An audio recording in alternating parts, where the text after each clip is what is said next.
بسم اللہ الرحمن الرحیم اللہم صل علی محمد و آل محمد سلام عزیز خدا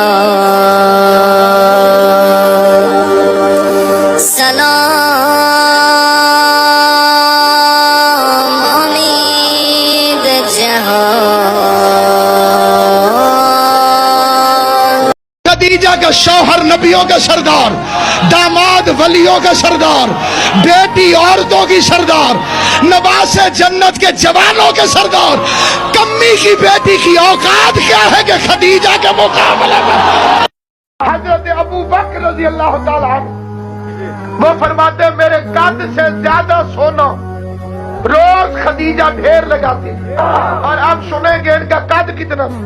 اونٹ کے کوہان کے زخم کو جھک کے دیکھتے تھے۔ وہ فرماتے میرے قد سے زیادہ سونا خدیجہ الکبریٰ روزانہ ڈھیر لگا کے آواز دیتی، آؤ میرے وارث کا کلمہ پڑھو، جھولیاں بھر بھر کے سونا لے جاؤ۔ فرماتے شام کو سونا ختم ہو جاتا،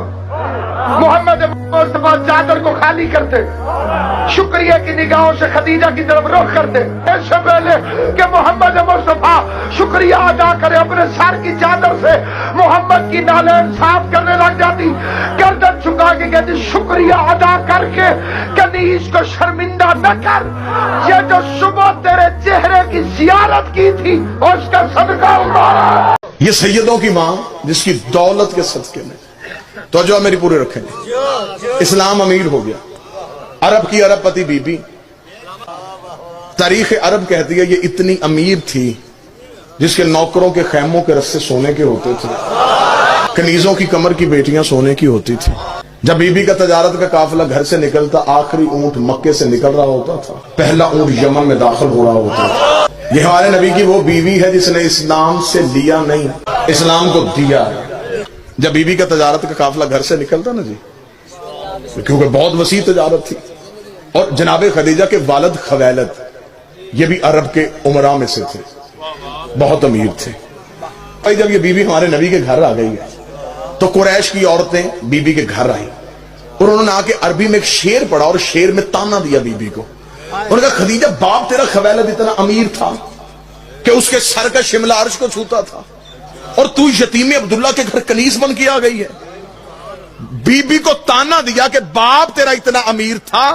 کہ اس کے سر کا شملہ عرش کو چھوتا تھا، اور تو یتیم عبداللہ کے گھر کنیز بن کے آئی ہے۔ بی بی نے باپ کا رتبہ بھی کم نہیں ہونے دیا اور شوہر کی عزت بھی بتا دی۔ بی بی نے کہا باپ میرا اتنا امیر تھا کہ اس کے سر کا شملہ عرش کو چھوتا تھا، جس کی نکرانی بن کے آئی ہوں اس کے جوتے عرش کو چھوتے۔ اللہم